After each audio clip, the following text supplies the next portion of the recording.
Aduh, iya itu, iya. Semuanya bermula di sini kah? Semuanya bermula di situ. Jadi diajarkan sejak kecil, banyak pesantren-pesantren di Indonesia yang ngaco. Kalau ada murid ketemu sama gurunya atas dasar katanya nyari berkat, atas dasar adab, itu kemudian jalan bebek, tidak boleh berdiri, tidak boleh membelakangi, kemudian itu gak ada dalam Islam yang seperti itu, Baraya. Kan kiai pendiri pesantren umumnya bukan kalangan bangsawan, ya kan? Tapi kok bisa mereka dipatuhi layaknya bangsawan?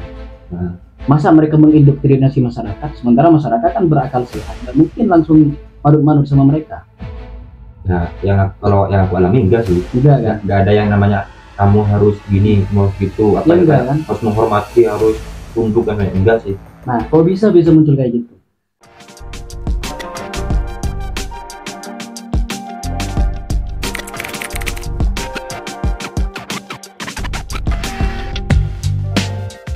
Kembali lagi dengan kami, Ima Nalar.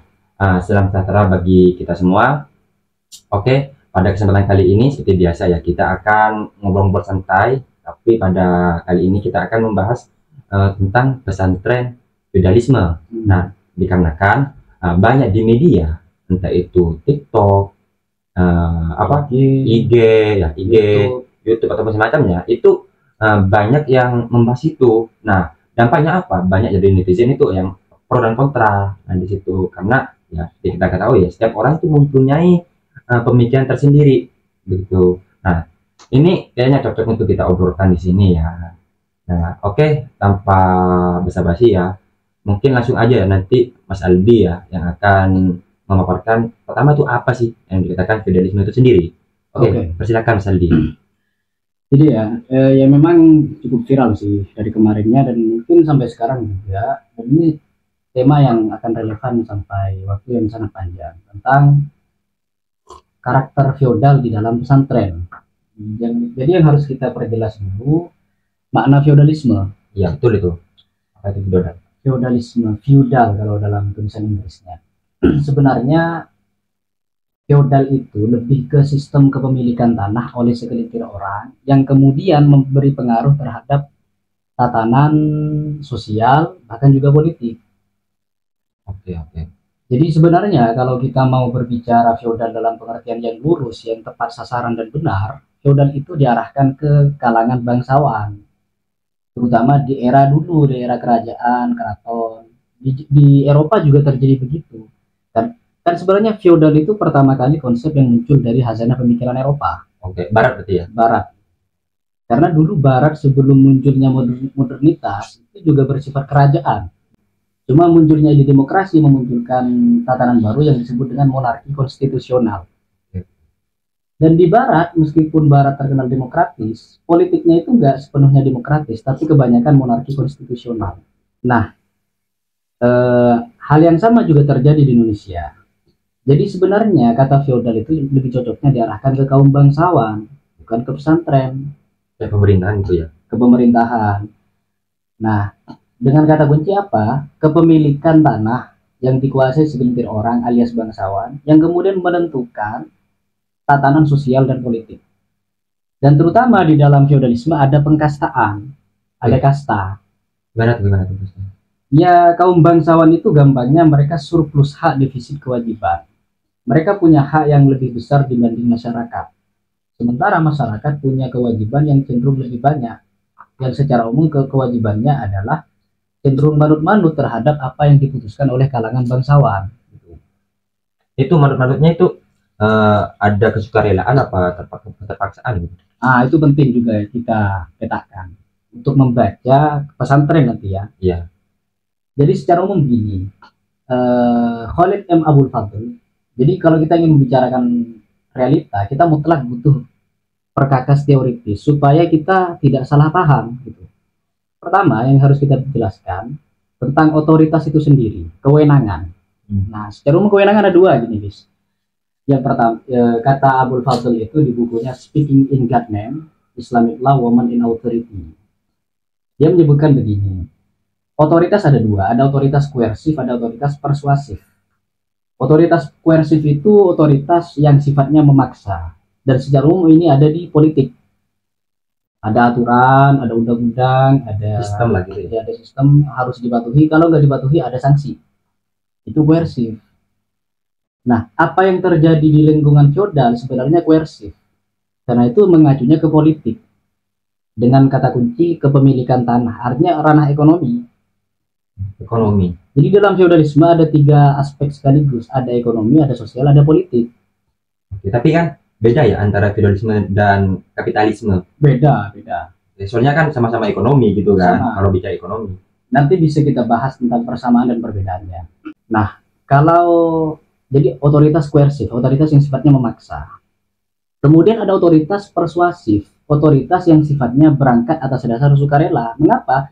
Karena yang memiliki otoritas kita menganggapnya layak dipercaya, legitimatif. Dia layak dipercaya karena dia ahli misalkan kepatuhan kita kepada dokter. Apa kan banyak pasien pasti manggut-manggut terhadap dokter. Apakah itu feodalisme serba manggut-manggut? Enggak, itu otoritas persuasif, otoritas yang dibangun atas dasar kepercayaan karena yang dipercayai itu memang memenuhi kualifikasi itu. Nah, kalau itu diperluas nanti dalam kajian sosiologi, Max Weber itu kan membedakan ada 3 otoritas. Ada otoritas karismatik, otoritas yang dibangun karena orangnya ahli, punya karisma, ya karismanya itu dibangun karena dia keahlian. Kemudian ada otoritas tradisional, karena sudah jadi kebiasaan makanya kemudian diiyakan. Yang terakhir itu otoritas instrumental, bukan otoritas rasional, otoritas yang dipercayai karena bisa menjadi suatu alat menuju suatu tujuan. Jadi otoritas yang dibangun dalam kedokteran bisa disebut otoritas rasional karena dokter itu dipercaya akan mengantarkan kita pada kesehatan. Oke. Menarik ini. Ini nih kan aku juga dulu pernah mondok kan. Oke. Pernah mondok, bisa dikatakan juga santri gitu kan. Kembali lagi bahwa di sini kan banyak ya seliweran bahwa pondok itu pesantren itu adalah feodalisme dan semacamnya. Nah itu kan yang aku masih belum ditangkap itu kan apakah feodalisme itu juga berkaitan dengan ya ketika kita melakukan tindakan ataupun perilaku itu berunsur kayak paksaan atau semacamnya. Nah itu juga perlu diperjelas sebenarnya. Soalnya kan kayak aku alami ya, aku sendiri perilaku ataupun tindakanku dulu itu terhadap ketika ada kiai yang lewat gitu kan. Nah aku berhenti jalan tuh, aku menghormat beliau gitu kan. Nah itu yang aku rasa itu gak ada yang namanya keterpaksaan sebenarnya. Itu kayak spontan, memang rasa hormat ya, karena apa? Karena beliau itu mempunyai ya, keilmuan gitu kan. Yang aku lihat tuh karena beliau itu mempunyai keilmuan dan spiritualitas yang tinggi gitu. Itu spontanitas, keikhlasanku itu. Yang menurut itu gimana sih? Oke. Sebenarnya dari pertanyaanmu itu ada 3 poin yang penting kita bahas terkait tema kali ini. Yang pertama tentang pesantren itu sendiri. Kita lihat asal usulnya ya secara sekilas. Kata Kiai Haji Agus Sunyoto, salah seorang sejarawan nasional yang fokusnya itu di Islam Nusantara, Wali Songo dan Kepesantrenan. Jadi di bukunya itu Atlas Wali Songo, pesantren itu mengadaptasi sistem pendidikan sebelumnya bernama Dukuh Puntren. Itu sistem pendidikan punya Hindu-Buddha. Nah, kemudian pesantren itu kan pelopor utamanya Wali Songo. Wali Songo itu ketua umumnya lah, gampang kalau dibaca secara struktural. Itu Sunan Ampel yang merupakan keponakan ipar dari Raja Brawijaya, Raja Majapahit. Dan kita tahu memang dari awal kerajaan nyaris di semua tempat termasuk Indonesia itu feodal. Sehingga budaya feodalisme itu sedikit banyak nyerempet ke pesantren. Meskipun itu nanti perlu kita perjelas lagi. Nah, yang kedua itu, ya itu yang kedua ya. Yang ketiga itu, sebenarnya yang harus kita perjelas, feodalisme itu layak nggak dilayangkan ke pesantren. Sebenarnya banyak salah paham. Kan tadi kita sudah jelaskan, feodalisme itu sistem kepemilikan tanah yang menentukan, yang kemudian mempengaruhi secara kuat dimensi sosial dan politik. Di pesantren bukan bangsawan, kiai bukan bangsawan. Kemudian kiai sebenarnya mengajarkan agama yang secara umum nilai umum dari agama itu kesetaraan. Kok bisa disebut feodal? Nah, itu sebenarnya miskonsepsi netizen terhadap pesantren. Yang sebenarnya layak dilayangkan ke pesantren itu bukan feodal, tapi paternal. Tradisi serba manggut-manggut. Apa? Tradisi paternal. Paternal. Paternal itu pattern ya, yang artinya lebih ke hubungan bapak anak. Jadi bapak harus dipatuhi, tapi tidak boleh dilanggar. Ketika coba membantah nanti dianggap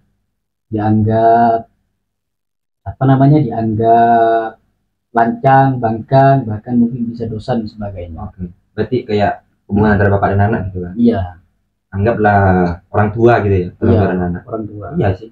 Dulu kan aku juga pas mondok itu, ya bisa dikatakan kayak guru-guru yang ngajar dan kayak itu kan, yang bisa dikatakan apa ya, orang tua kedua kan. Ya, setelah orang tua kandung kita gitu kan. Iya. Cuma ya, bis, yang harus kita perjelas itu paternal itu dalam konteks lain bermakna peyoratif, bermakna ejekan. Karena dengan tradisi serba manggut-manggut, seolah santri kurang kebebasan yang justru berefek negatif bagi santri. Nah, ini yang kita perlu perjelas lagi. Penilaian feodal terhadap santri itu miskonsepsi terhadap makna feodal itu sendiri. Yang lebih cocok paternal. Tetapi paternal itu perlu kita telusuri, kok bisa muncul paternalisme di pesantren. Tuh. Apa sebenarnya karakter asli pesantren? Apakah paternal? Atau paternal itu kan tercerminkan dari sikap yang serba tunduk, manggut-manggut, ya kan? Manap, itu kan. manap ya. Nah, itu yang disalahpahami sebagai feodalisme. Itu bukan feodalisme, itu paternalisme. Tetapi, dan itu seringkali dipahami secara peyoratif, secara ejekan, secara negatif, stigma, anggapan kurang sedap. Yang sebenarnya gimana? Yang sebenarnya bukan gitu. Yang harus kita telusuri, kok bisa muncul sikap macam itu di pesantren. Sikap semacam itu kan munculnya secara spontan kan? Ya. Itu kalau dalam sosiologi Pierre Bourdieu namanya habitus, sistem watak. Watak yang menubuh. Nah, ini penting kita telusuri. Aslinya pesantren itu apa? Dan kok bisa muncul kayak gitu? Dalam anggapan banyak orang, pesantren mengindoktrinasi santrinya untuk serba manut-manut. Sampai ada yang di media itu katanya itu memperbudak gitu kan. Itu gimana ya? Aku Islam santri juga dulu kayak merasa gimana gitu kan. Enggak terima kayaknya gitu ya. Kalau bicara secara individual gitu kan. Oke. Jadi secara umum begini ya, ada 4 unsur utama di dalam pesantren, yang mana unsur ini sebenarnya nyawa peradaban. Yang pertama itu estoh, kata orang Madura. Estoh itu cinta. Ya. Kan kiai pendiri pesantren umumnya bukan kalangan bangsawan, ya kan? Tapi kok bisa mereka dipatuhi layaknya bangsawan? Masa mereka mengindoktrinasi masyarakat, sementara masyarakat kan berakal sehat, nggak mungkin langsung manut-manut sama mereka. Ya, kalau yang aku alami enggak sih. Enggak kan? Enggak ada yang namanya kamu harus gini, kamu harus gitu, apa Ya, ya, enggak kan? harus menghormati, harus tunduk dan lain. Enggak sih. Nah, kok bisa muncul kayak gitu? Karena dalam sejarahnya pesantren itu bermula dari estoh. Kiai atau pendiri pesantren itu merasakan cinta kepada Tuhan yang termanifestasikan ke masyarakat. Mereka mencintai masyarakat dengan cara apa? Diaplikasikan menjadi mengabdi ke masyarakat. Dengan cara apa lagi? Mengajarkan ilmu kepada anak-anaknya secara sukarela. Dan ilmu yang diajarkan memang dulunya adalah ilmu-ilmu agama ya. Tetapi bukan berarti menutup diri terhadap ilmu-ilmu lain. Kok bisa? Karena para peleluhur pesantren Solaku Wali Songo, mereka bukan hanya pendakwah.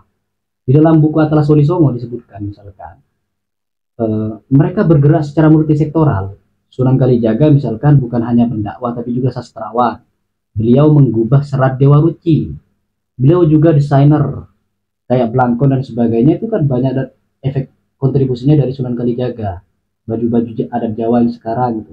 Kemudian Sunan Kalijaga juga bikin cangkul selaku infrastruktur dalam pertanian. Apakah juga dilakukan oleh wali-wali songo yang lain? Iya, dilakukan. Nah, keteladanan macam itu menjadikan pesantren dari awal sebenarnya terbuka ke berbagai ilmu. Makanya pesantren kemudian juga membuka diri terhadap ilmu umum, ya kan? Tapi ilmu agama tetap dipertahankan. Ya, karena kan memang pesantren. Iya. Pesantren itu kan memang apa ya, kayak kita harus belajar ilmu agama di sana kan. Hmm. Kayak meningkatkan spiritualitas kita dan semacamnya gitu kan. Kemudian itu 3 unsur kan. Estoh alias cinta, ngabdi kalau dalam bahasa Madura artinya pengabdian, dedikasi, kemudian ilmu pengetahuan khususnya agama, dan yang terakhir itu adab, akhlak. Nah di akhlak itu yang banyak salah paham orang. Gimana tuh yang akhlak itu? Yang akhlak itu Yang ya orang bisa disalahpahami begitu. orang hanya melihat penampakan sekilas, misalkan nunduk ke pesan ke kiai atau gimana. Oke, memang ada sikap yang mungkin berlebihan kayak sampai kayak mau sujud ya. Tapi itu tidak bisa dipukul rata ke pesantren. Nah, kok bisa itu yang kesannya itu dipukul rata? Karena sekarang ini era jurnalisme pasar. Jadi ada 2 jurnalis senior tingkat dunia namanya Bill Kovac dan Tom Rosenstiel.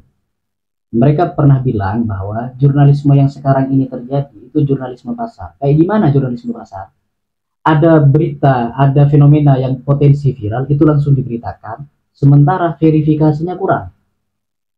Iya, memang ya kebutuhan pasar ya. Ya, Kadang kan tidak memotret secara keseluruhan, jadi nanti timbulnya framing-framing gitu ya. framing atau gimana. Apalagi sekarang kan tatanan neoliberal, tatanan di mana pasar menguasai dunia. Sehingga kemudian orang tersituasikan untuk menjual apa saja. Dan mohon maaf, bisa saja harga diri, bisa saja agama. Jadi pesantren itu, benarkah pesantren itu feodal? Salah. Lebih tepatnya paternal, dan paternalisme di pesantren itu salah. Itu efek samping. Efek samping dari 4 hal yang saling bertaut kelindan, yaitu cinta, pengabdian, akhlak, dan ilmu pengetahuan. Gitu. Ya memang ya apa? Kalau misalnya itu kan yang di depan kan tuh ya selain ilmu pengetahuan ya, adab dan akhlak itu kan. Iya, akhlak. Akhlak yang dimaksud pesantren itu bagaimana berkontribusi bagi masyarakat. Iya. Memberikan manfaat bagi masyarakat. Bisa kasih contoh nggak sih? Ya, terus terang ya, pesantren itu, guys, dalam sejarahnya itu lumbung perlawanan terhadap penjajah. Ahmad Mansur Suryanegara, dia nulis buku tebal 2 jilid, judulnya Api Sejarah, Mahakarya Perjuangan Ulama dan Santri dalam Menegakkan Negara Kesatuan Republik Indonesia. Oh iya. Sang Kiai itu ada filmnya kan, Sang Kiai. Dan sebagainya. Jadi pesantren yang menjadi lumbung utama perlawanan terhadap penjajah. Karena mereka melawan penjajah, penjajah nggak terima sehingga kemudian menuding pesantren ketinggalan zaman. Nah, logika penjajah itu tanpa disadari juga berlangsung sampai sekarang. Cuma tudingannya sudah beda.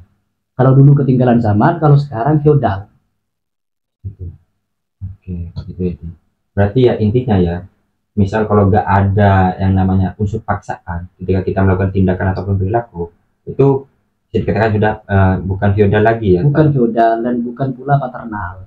Lagi pula kan di pesantren itu, ketaatannya itu diarahkan ke agama, bukan kepada kiai, bukan kepada pengurus, bukan kepada anak kiai. Kalaupun taat kepada mereka, karena mereka membawa kebenaran dari agama. Kalau ternyata melenceng dari agama, banyak perlawanan. Itu juga ajaran pesantren. Itu bukan feodal, bukan pula paternal. Gitu. Itu ya di sisi apa ya, bahwa dikatakan pesantren itu feodal gitu kan. Feodal. Yang kita potret tadi kan kepada apa ya, perilaku atau tindakan santri terhadap kiainya begitu kan. Kalau di hal-hal lainnya kan masih banyak kan. Banyak sebenarnya. Jadi sebenarnya yang penting kita benahi itu potensi jurnalisme pasar harus kita imbangi dengan kekuatan literasi. Kalau kita ingin paham pesantren, kita nggak cukup lihat sisi luar pesantren, kita juga lihat kajian tentang pesantren. Misalkan buku induk yang bisa dijadi rujukan, bukunya Zamakhsyari Dhofir, itu disertasinya di Australia yang jadi buku ya tentang pesantren gitu, studi terhadap pandangan hidup kiai. Atau langsung mondok aja gitu, atau langsung mondok dia tahu gimana kehidupan di pesantren gitu kan. Iya, kenapa? Karena pesantren itu kan bagian dari dunia kemanusiaan kan? Sementara di dalam filsafat, kalau kita ingin paham manusia, paradigmanya itu bukan Erklären. Erklären itu paradigma sains. Kayak gimana? Lihat sesuatu yang benda mati, bagaimana cara kerjanya. Ya karena benda mati tinggal dilihat aja, nggak perlu pakai perasaan. Beda dengan dunia kemanusiaan, itu verstehen, alami dulu, nggak cukup pakai pikiran, tapi juga perasaan dilibatkan, pengalaman dilibatkan. Jadi secara umum sih kesalahpahaman tentang pesantren. Tetapi memang apa yang jadi yang dilancarkan netizen penting kita jadikan bahan pertimbangan. Sebab namanya manusia tentu ada kesalahan ya kan. Bicara tentang feodal lagi di feodal kan, itu ini yang pesantren itu kan ada di dalam negara, ya gitu kan. Oke. Nah, mungkin tadi kamu kan udah nyepil bahwa feodalisme itu juga ada di pemerintahan begitu kan. Biar makin jelas nih perbedaannya bahwa pesantren kayak gitu. Nah, negara ini gimana gitu. Tadi kan kata kamu juga di suatu pemerintah juga ada yang namanya berjalan namanya budaya feodalisme itu sendiri, itu gimana? Apa Wujud feodalisme politik kayak gimana? Kayak misalkan apa ya? Masyarakat kita agak canggung dan takut untuk mengkritisi pemerintah. Sebab kalau misalkan kita nggak punya posisi terus kita mengkritisi, kita bisa terancam. Itu kata Kunto Wijoyo, kesadaran kaula di bukunya Dinamika Sejarah Umat Islam Indonesia. Kaula itu kayak gimana? Ya kayak menghadap raja. Kemudian misalkan kalau mengkritik pemerintah harus sopan. Oke, sopan santun itu memang penting, tapi kadang sopan santun menimbulkan efek samping. Dengan kesopanan akhirnya kita nggak berani terus terang. Karena kalau terus terang nanti bikin orang tersinggung. Sehingga efeknya berlaku apa yang dikatakan Albert Camus, sastrawan dan filsuf asal Perancis, aslinya Aljazair. Bahwa banyak penderitaan terjadi karena tidak terus terang dan karena kita kebingungan. Oke ya, menarik ya ketika kita bicara tentang mengkritisi ya gitu. Apalagi nanti disandingkan dengan kesopanan ataupun akhlak gitu kan. Nah di sendiri kan ada yang bilang bahwa sendiri itu tidak kritis gitu karena kita harus manut gitu kan. Nah apakah itu benar gitu kan? Ya kalau yang aku rasa dulu kan memang kalau kita mengkritisi kayak beda ya antara mengkritisi dan bertanya gitu kan. Kan kalau kita mengkritisi itu kayak kita mencari seluk-beluk hal-hal lain yang memang nanti bisa ya kalau kepentingan kita itu untuk mau menjatuhkan ataupun bagaimana ataupun hal lain gitu kan, itu tergantung kitanya nanti. Kalau bertanya kita memang pengen tahu hal-hal yang tidak kita ketahui memang gitu kan. Nah kalau pesantren itu dulu kalau bertanya ada ya, kalau bertanya memang ada ketika kita bertanya ke kiai itu dalam pengajian dan semacamnya, tapi kita juga kan dianjurkan untuk langsung membaca kitabnya begitu kan. Kayak kita disuruhkan untuk mencari sendiri gitu juga, biar kita juga luas pengetahuannya gitu.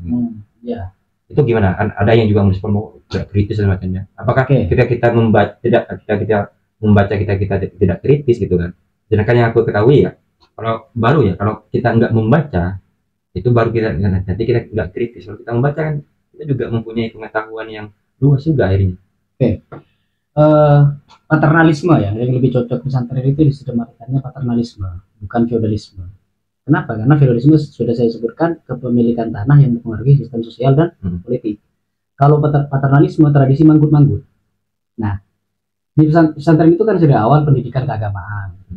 Sementara agama orientasinya bukan hanya dunia, tapi juga akhirat. Nah, paternalisme di pesantren sebenarnya bukan ke kiai, bukan ke keluarganya, tapi lebih ke ulama terdahulu yang diwariskan ajarannya di pesantren. Nah, tradisi paternalisme itu yang ada di pesantren. Jadi kalau misalkan ada tudingan, ada penilaian tidak kritis, oke, bisa dibenarkan. Terhadap apa? Terhadap warisan masa lalu, salaf, gitu. Kok bisa kayak gitu? Karena paradigma keislaman kita selama berabad-abad itu kata Prof. Aksin Wijaya, teosentrisme eskatologis, terlalu berpusat ke Tuhan dan akhirat, sampai lupa bagaimana keadaan manusia di zaman sekarang. Nah, belakangan melalui Gus Dur yang bikin gejolak intelektual di lingkungan NU, banyak orang pesantren yang tersadarkan tentang apa sih peran agama dalam memperbaiki kehidupan. Tidak cukup nggak membahas ibadah dan keakhiratan, gitu. Karena betul sih karena kan juga ada di kalangan saya juga yang ya perhatiannya kepada ekologi juga ada kan gitu kan, ya kan, termasuk juga kemanusiaan. Jadi karena pesantren unsur pertama ilmu, akhirnya mudah membuka diri gitu.